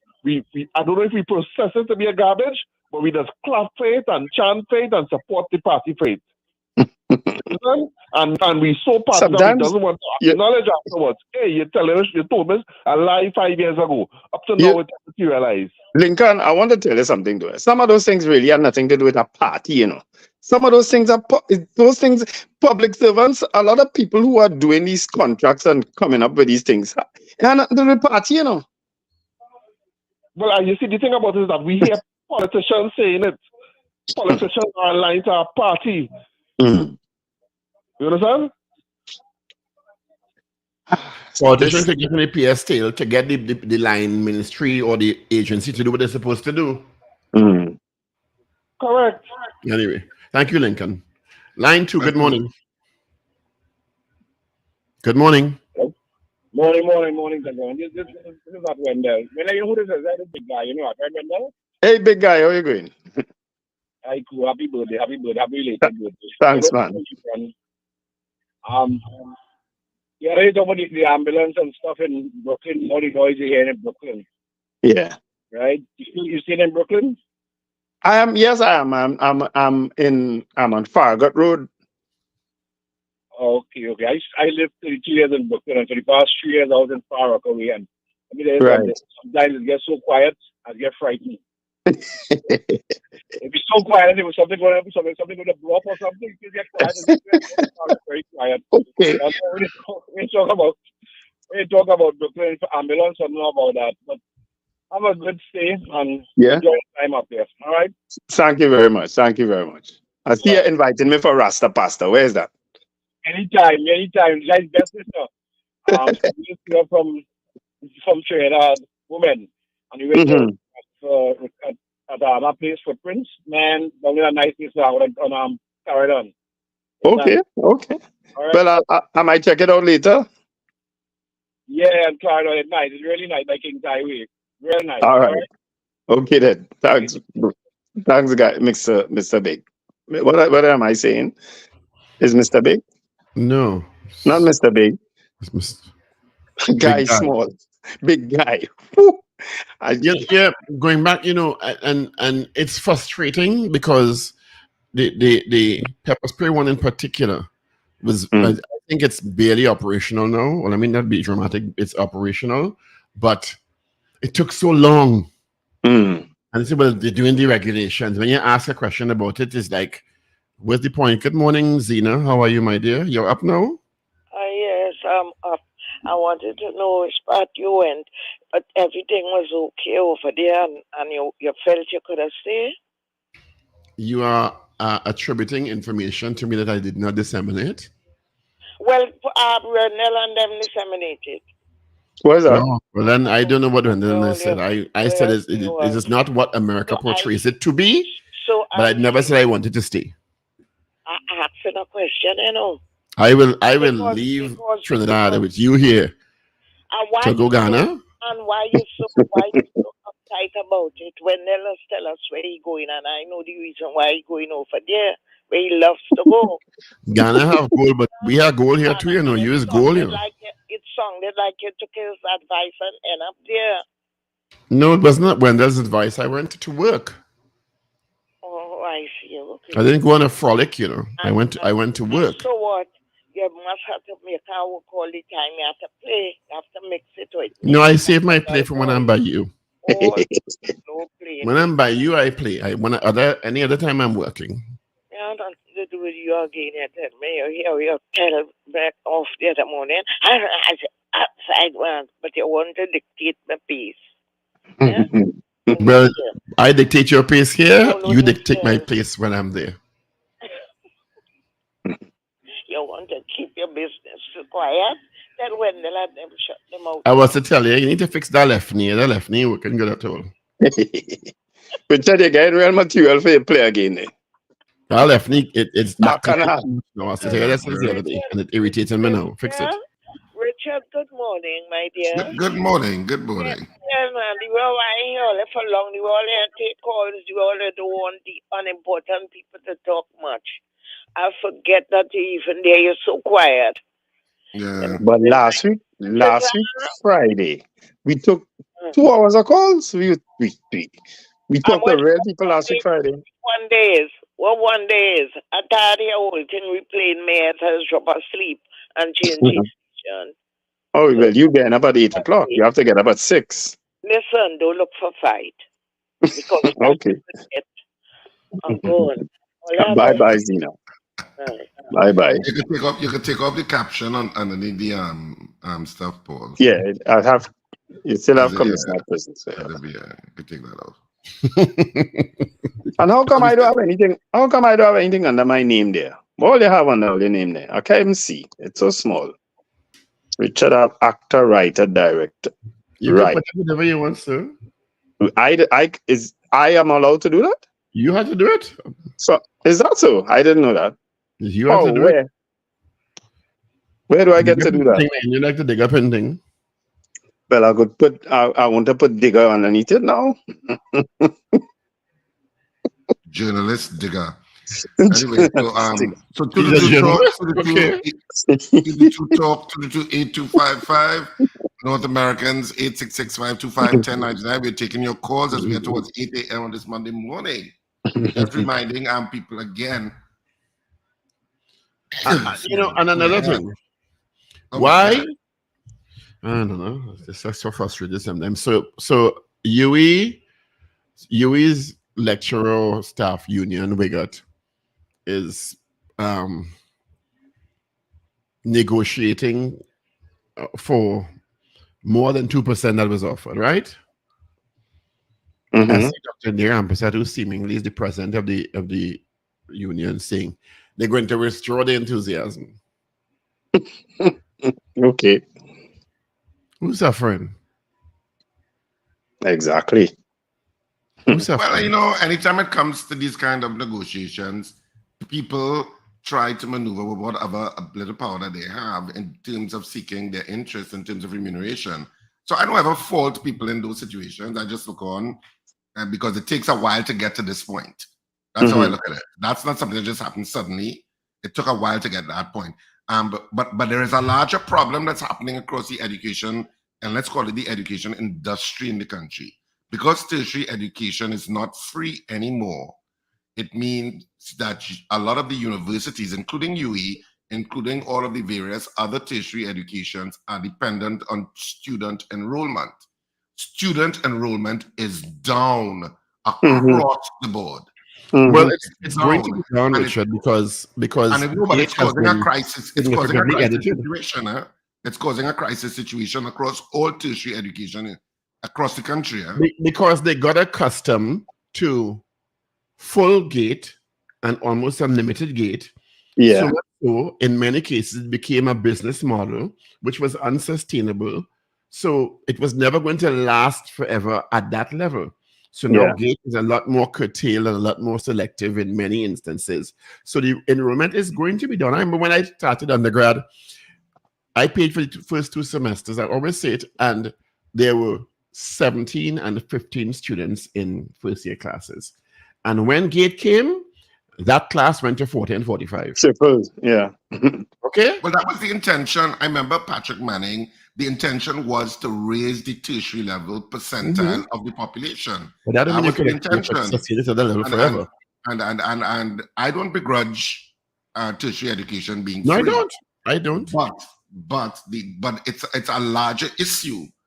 That it's just not a UE problem. It's a UE problem in terms of them maybe being able to pay some of those salaries, and that's the kind of jam they're having. But they're also having that problem across the tertiary education sector. I agree. People where different tertiary education institutions are struggling. Yeah. Good morning. It's expensive, I'm paying for my son right now. It's expensive. Question. Is the judicial system their own body that nobody can intervene to have them do something different with the bandits or the laws? Are they running their own show? Richard, you take this one. The judiciary always runs its own show within the statutes that govern whatever law that's before them. That's why judicial officers are independent. So I'm not understanding what the question is. Neither do I. I want to know if nobody can step in to raise the fine that if you drag a old lady on the road, you spend 50 years in jail. Nobody can do that other than the judicial system. That's a legislative issue. That's a legislative issue. That's not a judicial issue. Yeah, that's a parliament issue. So why they not putting things in place? The police doing their job, but the other side not doing their job. Anyhow, lately on the news, everybody begging for raise and pay back, pay this, pay and that pay. And one guy was talking about CPEP. CPEP works from 7 to 11. Are they getting 8 hours pay or half day pay?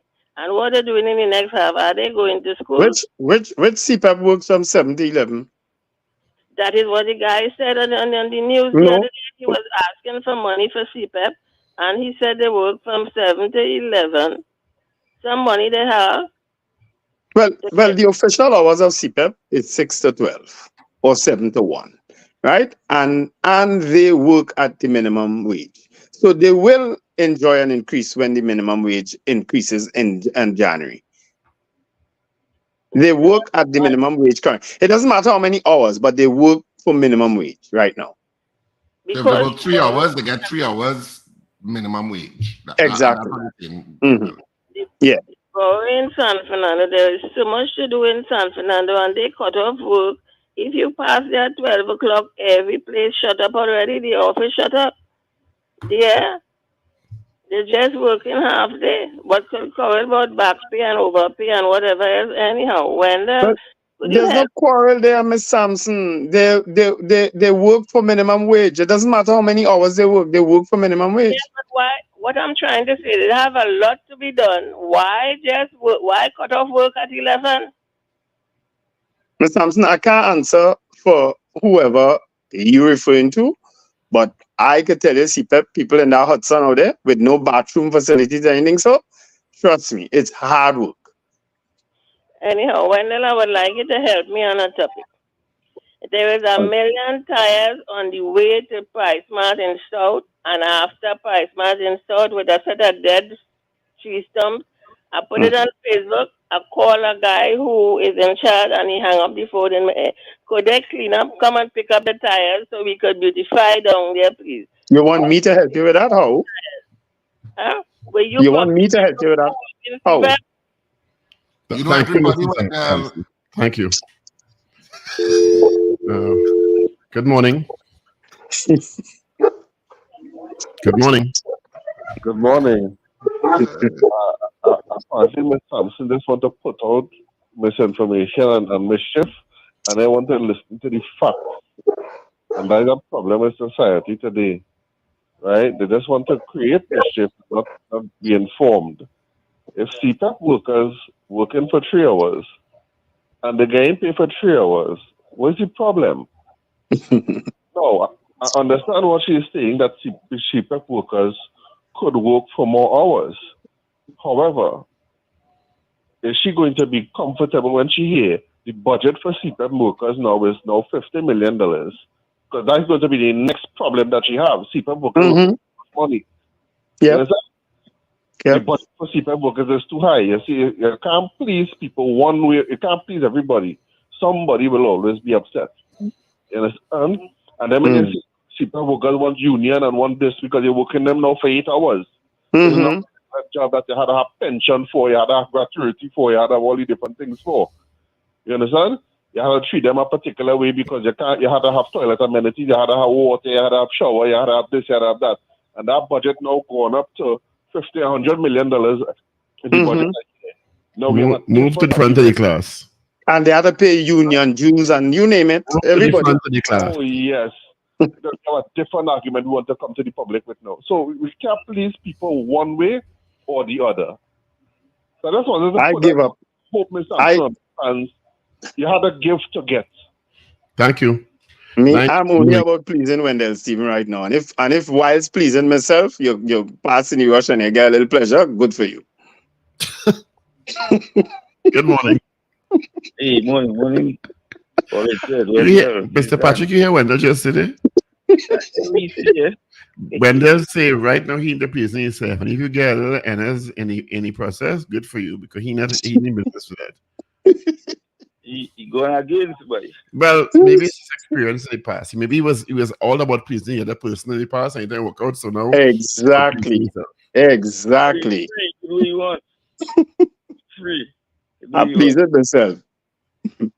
Whatever you have to do this wrong, because people really take on people again. What's a documentary? They are a program. They say if you don't try to make yourself happy and please yourself, nobody do it for you. Exactly. Yeah. I was looking at the prison officer guy there, the commissioner, acting commissioner. And I was talking to a prison officer fella for months back.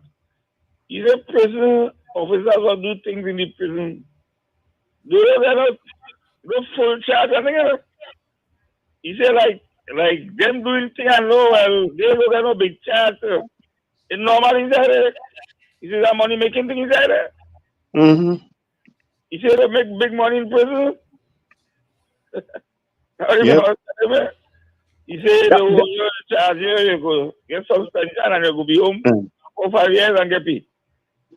We've been saying that to Sharon Richards for years, that the problem, their problem is the prisons officers themselves, you know. That's where the problem starts, you know. You see phone and all kind of things going in the normal, all of them going inside the normal. Mm-hmm. And the officer telling me that, he said, don't worry with them, let's not talk, they're telling people outside it. Them are dealing with this thing the correct way. Nice? No, I want to ask a question. I was reading something this morning only, a T&Tech, well, raise rates, right? Well, yes, the recommendation is that the rates be raised, I think, from the RIC. I was reading on the news though that we are paying the lowest rate in the whole Caribbean. Wait, the RIC made a recommendation? I'm not sure if they finally made it, but wasn't that hinted to us last week? He said that they were going to say what their recommendation was. He didn't say what it was. Yeah. They said what the recommendation was and how much they want to go by, about 40-something%. The minister said this week, he said this last week, that next week, meaning this week, the public will know how much T&Tech rates will be raised by, not if it'll. Yeah. He also said, when so asked kind of given that WASA is going to see employee cuts. Mm. Yeah, but it's on the papers. Yes, it's on the papers, yes. But they haven't identified yet how much it's going to be. Well, this week, they say they will bring it out, the RIC will give it out. That's their job. Well, another person asking what could the government say no to that? I said, well, the government is running T&Tech. The government has no remit over electricity rates. That's the Regulated Industries Commission. Mm-hmm. But the government will say, well, people have a problem with the government itself because if things happening, they say the government will step in and say no. And then they will say the government is overreaching its remit legally.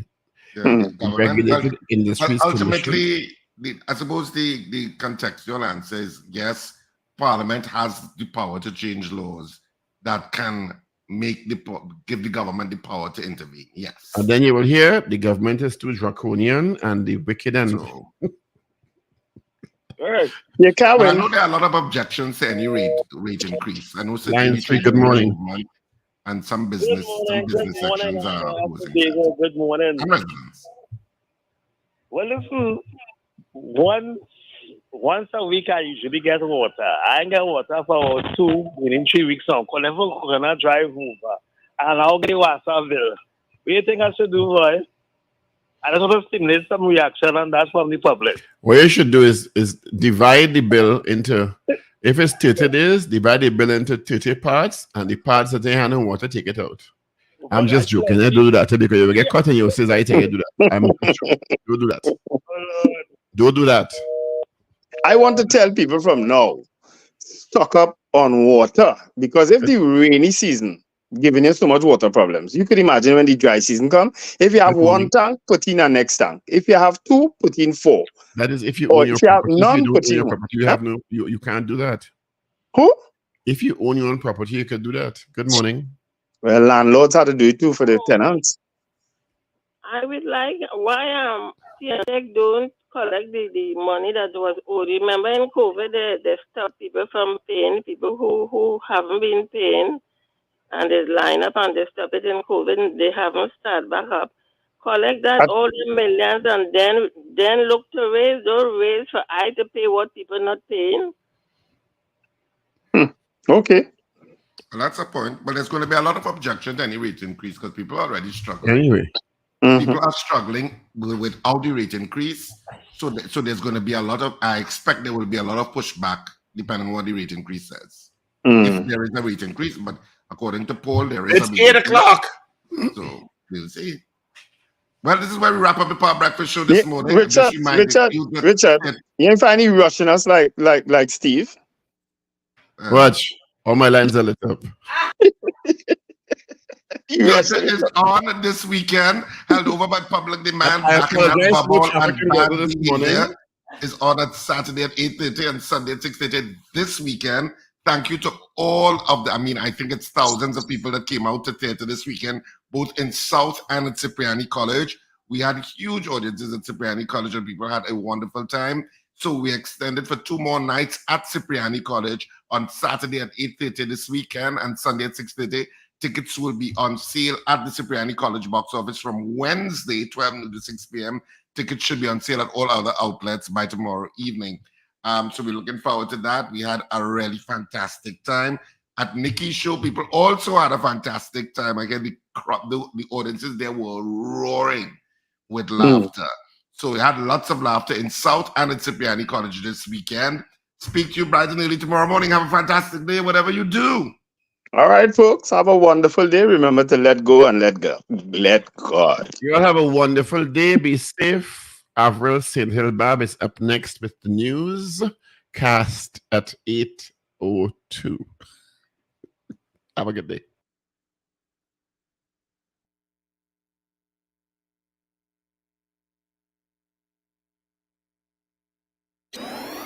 Up to date and credible.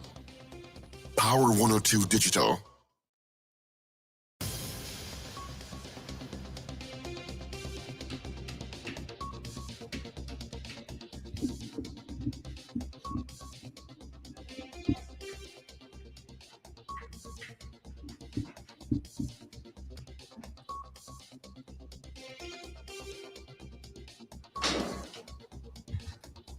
It is time for your news update to 8 o'clock. I'm Avril St. Bob. Good morning. Acting Commissioner of Prisons Deo Prasad Ramuja says that the present attack on prison officers is very worrying. Police believe the shootings of a prison officer yesterday and last week were ordered from behind prison walls. The latest prisons officer to be shot is Krishna Maher. He was shot